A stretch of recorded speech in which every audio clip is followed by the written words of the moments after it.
Cuando, Hola, pues buenos días. Muchas gracias, Elena, por la presentación y por la invitación a participar de esta jornada. Como bien decías, yo voy a hablar de esa corresponsabilidad que muchas veces se pide desde la administración, desde los sistemas, desde los profesionales para a las personas mayores y en este caso específicamente a las personas con una enfermedad crónica y bueno, cuáles son las herramientas que tenemos que ofrecerles para que puedan ejercer esa corresponsabilidad. Antes de comenzar, sí que quiero hacer una breve introducción de qué es la plataforma de organizaciones de pacientes para establecer el marco en el que trabajo. La plataforma de pacientes es una entidad que agrupa a 29 organizaciones que trabajan en patologías en concreto, que trabajan en el ámbito estatal y que representan a su vez a 1.400 asociaciones que trabajan en el ámbito local o autonómico y directamente con las familias. Y tenemos como socios a más de 600.000 familias.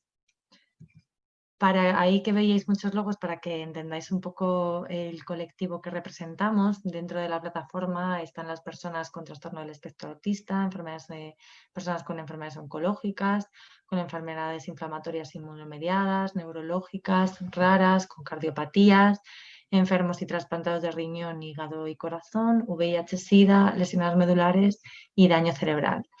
Y todas estas personas, como bien comentabas antes, en muchos casos son diagnosticadas de estas patologías cuando están en un momento vital, pues o bien son personas jóvenes, incluso en la infancia, o bien se encuentran en una etapa de mediana edad, con lo cual cuando llegan a, muchas de ellas no se planteaban que pudieran llegar a la vejez, esto nos lo comentaban en un estudio que estamos haciendo ahora y luego más tarde os comentaré, personas, por ejemplo, con VIH que claro, ¿no? En su momento, cuando fueron diagnosticadas, no se imaginaban ese recorrido vital que iban a poder hacer, ¿no? Gracias a esa innovación terapéutica, gracias a ese sistema sanitario que tenemos y gracias también a otros factores sociales que les han ido acompañando en el camino. Nosotros, todo lo que une a estas patologías es la cronicidad. Y si vemos, por ejemplo, las cifras en relación a las personas mayores, vemos que casi el 90% de las personas mayores de 65 años tiene alguna enfermedad o problema de salud percibido y que esa enfermedad no viene sola, que está asociada a otras comorbilidades con una media de 2,8 problemas o enfermedades crónicas, ¿no? El 50% ha ido a una consulta médica en el transcurso del último mes y el 12% ha estado hospitalizado al menos una vez en los últimos 12 meses, ¿no? Estos son datos del barómetro de salud. Con lo cual vemos que la edad es un factor determinante en relación con la autonomía de las personas. El 40% de las personas entre 65 y 74 años tiene limitaciones para realizar actividades de la vida diaria y este porcentaje aumenta casi pues más de 30 puntos hasta el 75% en las personas que tienen más de 85 años, ¿no? Con lo cual tenemos que contemplar esta situación, ¿no? Cuando hablamos de corresponsabilidad. Nosotros trabajamos en todos los ámbitos que pueden impactar en la salud de las personas, pero trabajamos mucho dentro de lo que es el ámbito sanitario. Y en el ámbito sanitario se habla mucho de la humanización, ¿no? De que tenemos que humanizar el sistema y yo creo que la humanización es clave para esa corresponsabilización que se le pide a los pacientes, a las personas. ¿Y qué es humanizar? Pues para nosotros es poner a la persona en el centro, poder responder a esas necesidades que tienen en base a su situación personal, incluyendo también la situación familiar. Lo que entendemos que hay que hacer es que hay que segmentar y hay que ajustar los procesos a las diferentes vivencias y a las necesidades, fomentar esa atención multidisciplinar entre diferentes. Ya decíamos que las personas no tienen solo una patología, ¿no? Sino que al final siempre hay otras comorbilidades y necesitamos una visión mucho más holística para tratar a las personas. Tenemos que trabajar mucho, yo creo que todavía el sistema tiene que trabajar mucho en respetar esa autonomía del paciente, no podemos pedir corresponsabilidad, sino si no respetamos la autonomía y fomentar unas relaciones horizontales de igualdad entre los profesionales sanitarios y los pacientes, respetando obviamente el rol de cada uno y el espacio de conocimiento que tiene cada uno. Y además tenemos que avanzar más en esa participación efectiva de las personas que ya tienen una enfermedad y las organizaciones que las representan en ese marco más más meso, ¿no? De gestión y por supuesto también en el micro, en la relación que comentaba antes de médico-paciente. Como nosotros representamos a un colectivo tan grande, entendíamos desde el principio que teníamos que segmentar, ¿no? Que necesitamos entender y realizar iniciativas o proyectos que se ajustaran a las necesidades vitales de cada persona, ¿no? Y que el momento vital en el que uno se encuentra pues es imprescindible para ofrecerle, o sea, hay que tenerlo en cuenta para ofrecerle una atención adecuada, ¿no? Con lo cual nosotros trabajamos en muchos ámbitos y el de las personas mayores específicamente, siempre teniendo en cuenta a las familias y a los cuidadores.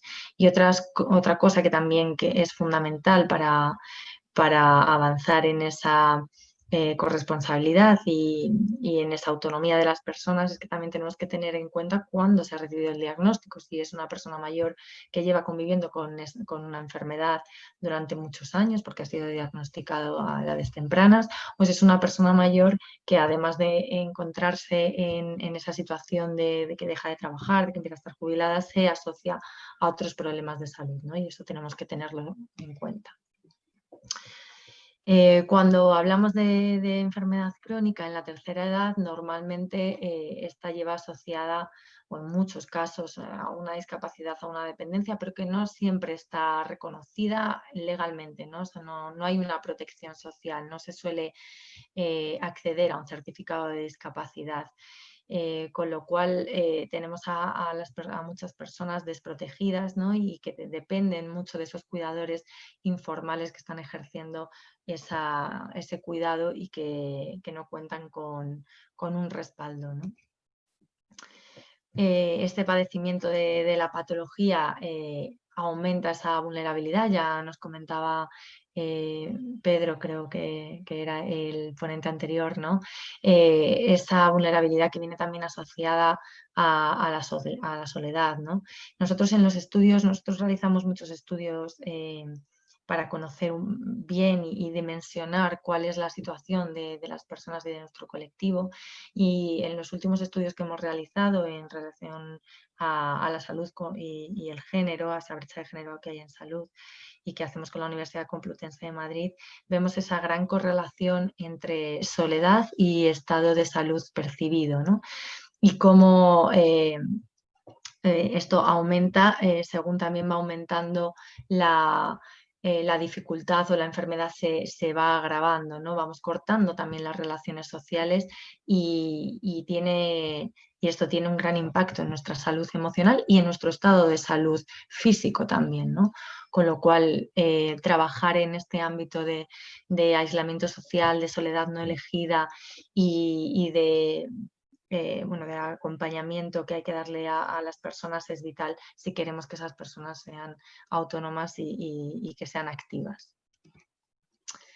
Y como consecuencia, además del envejecimiento que tenemos en la población, no solo tenemos personas mayores con enfermedades crónicas que les acompañan desde hace mucho tiempo o personas que tienen ya situaciones complejas de salud, sino que las propias personas que les cuidan, que pueden ser de otras generaciones, como pueden ser sus hijos, también son personas mayores, ¿no? Porque ya pues tenemos a mucha gente mayor, con quizás pues, de mayores de 80, 85 años, que son sus propios hijos también ya con una edad de más de 65, los que tienen que estar cuidando de forma informal y los que no tienen ese apoyo, ¿no? Por lo tanto, entender y atender ese estado emocional de los cuidadores que también están experimentando esa soledad durante el curso de la enfermedad de la persona que cuidan también es fundamental, ¿no?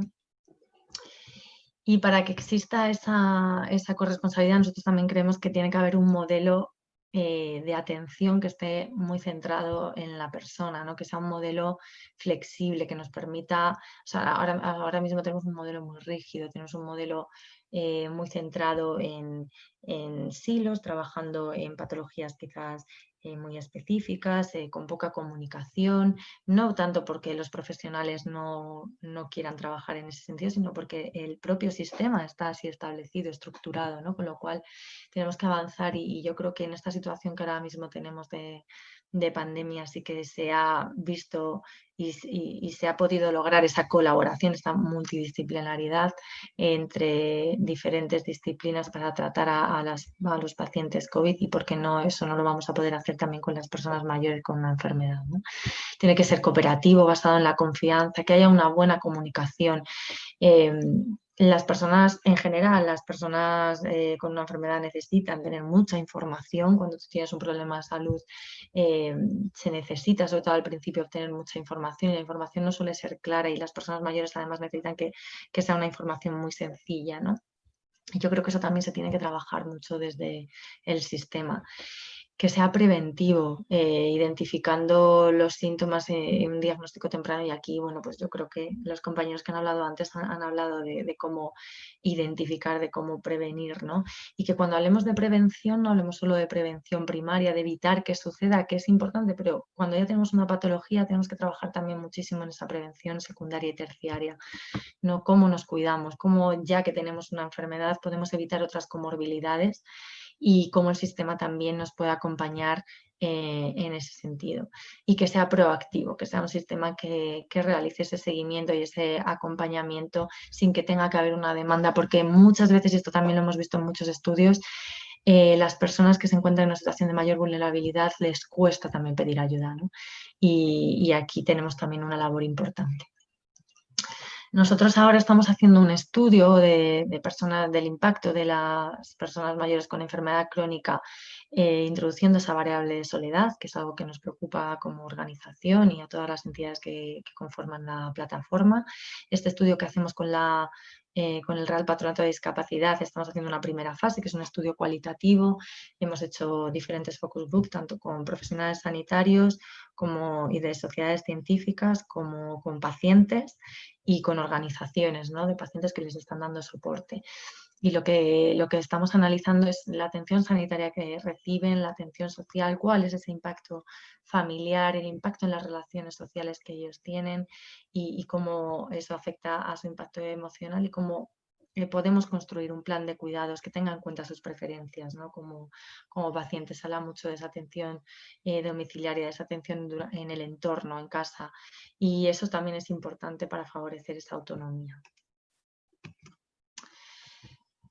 Y siguiendo con la parte de la corresponsabilidad, tenemos que volver a segmentar. O sea, no solo tenemos que tener en cuenta que la edad, no solo tenemos que tener en cuenta el momento vital o el momento del diagnóstico. Hay otra serie de factores, de determinantes en salud, que son fundamentales, ¿no? Como esa parte del entorno, dónde se encuentra la persona. Si se encuentra en un entorno rural, si se encuentra en un entorno de una gran ciudad, si dispone de transporte para acercarse a su centro de salud, o puede hacerlo caminando, el nivel socioeconómico que tiene, si cuenta o no con cuidador, y la brecha tecnológica que tenemos, ¿no? Que yo creo que esto es muy importante ahora que se habla tanto de la telemedicina y de poder hacer muchas veces de acompañamiento a través de la telemedicina, y tenemos que ser capaces de abordar esto sin dejar a nadie atrás, ¿no? Y que quizás a veces hablamos de telemedicina, pero tenemos que hablar de teléfono consulta, pero que también es importante, ¿no? Y que no podemos centrarnos solo en ese gran objetivo, que hay que ir hacia él, desde luego, pero que tenemos que ser capaces también de utilizar las herramientas que ahora mismo tenemos, más al alcance de todos, para poder prestar esa asistencia y ese acompañamiento. ¿Y qué hacemos desde las organizaciones de pacientes? Bueno, yo creo que vosotros nos conocéis y trabajáis mucho con las entidades de pacientes, y estoy segura de que los compañeros que antes han hablado también, porque se ve que, bueno, pues que realizan actividades, yo creo que en colaboración. Algunas de nuestras funciones principales, pues por un lado es sensibilizar, ¿no? Dar visibilidad a las patologías, que se conozcan, que no, como persona que sufre una patología, no tengas que explicar constantemente qué es lo que sucede, porque muchas de ellas son invisibles, y bueno, pues a veces cuesta, ¿no? Que la sociedad te comprenda por lo que estás pasando.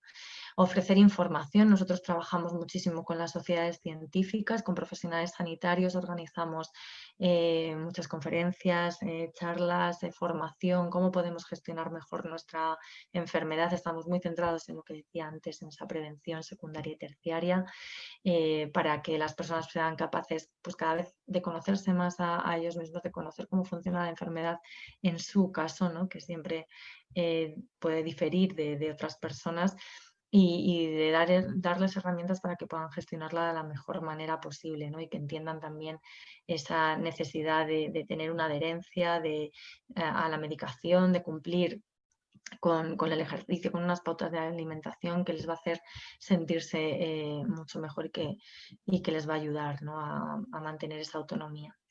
Cuidamos al cuidador.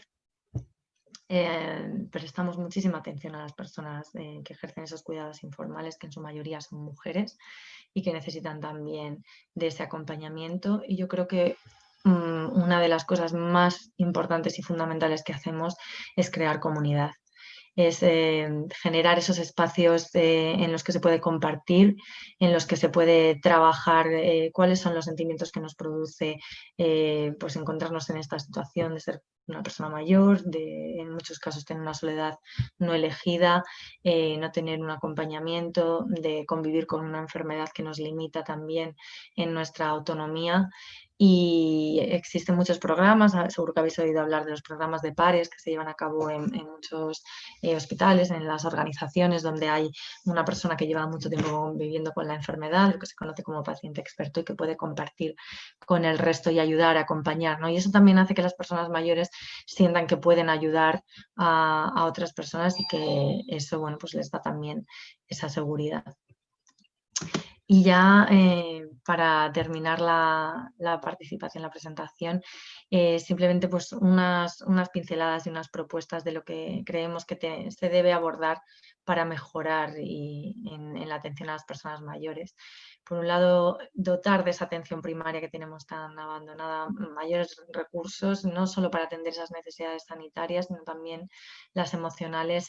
Tenemos, y se oye mucho, ¿no?, que hay muchísimas personas que frecuentan de una manera constante los servicios de atención primaria, pues porque necesitan una atención, no saben dónde acudir y no tienen otro recurso. Y muchas veces se dice, bueno, no es el sitio, bueno, no es el sitio, pero tenemos que ser capaces de derivar al sitio correcto. O sea, lo que no podemos es cerrarles las puertas. Tenemos que ser capaces de abordar esa soledad, esa necesidad de comunicación, porque si no, eso incide, y lo explicaba muy bien antes el anterior ponente, eso incide muchísimo en nuestro deterioro cognitivo, en nuestra percepción de nuestro estado de salud, y necesitamos abordarlo, ¿no? Porque si no, sí que vamos a tener que atenderles en la parte clínica. Y yo creo que como pues potenciando esa atención comunitaria, creando esos espacios de comunicación donde las personas mayores también puedan trasladar cuáles son esas necesidades, esas demandas que tienen. Todo esto trabajando con las organizaciones que están, ¿no?, en el tercer sector, las asociaciones de pacientes, los espacios vecinales. Tenemos que ser capaces de trabajar en red desde los ayuntamientos, desde los centros de salud, para poder ofrecer y tejer esa red de apoyo, ¿no? Integrar esa figura del trabajador social sanitario en los equipos de profesionales. Yo acababa de leer una noticia en la que ya se les va a considerar como profesión sanitaria y que están en muchos centros de salud, pero que no, bueno, no están integrados, o es muy complicado realizar esa derivación, ¿no?, porque no hay suficientes profesionales. Y que puedan quizás ellos, o no sé si otra figura también de las redes de acompañamiento que comentaba, pero que puedan ayudar y facilitar los procesos administrativos, ¿no?, para solicitar ayudas, que eso en ocasiones es muy complejo para las personas mayores. Tenemos una administración muy burocratizada, y cuando necesitamos solicitar cualquier tipo de ayuda, si no tenemos un acompañamiento, una persona que pueda encargarse de hacer esos trámites, es muy complejo para las personas mayores, que además tienen que lidiar con una situación de enfermedad, ser capaces de abordar esto, ¿no? Y nada más por mi parte. Muchas gracias por invitarme.